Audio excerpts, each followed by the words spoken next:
The UK's latest travel rule for India is not sitting well with Indians.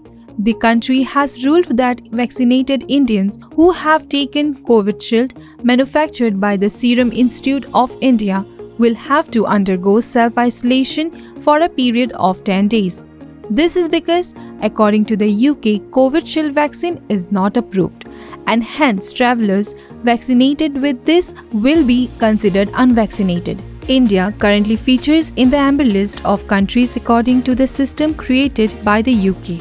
The UK has divided nations into 3 categories: Red List, Amber List and Green List for the travel purpose.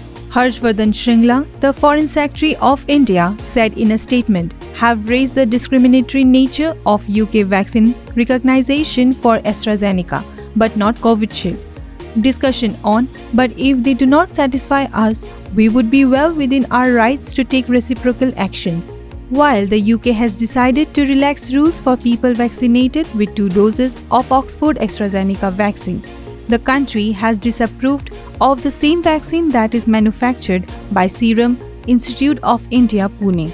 Travellers from amber list countries must be tested 3 days before travelling to the UK. It must be noted that those travellers who have arrived without a negative COVID-19 test report before departing will be fined a sum of £500. Amber list travellers also need to take COVID-19 test on the second day after arrival.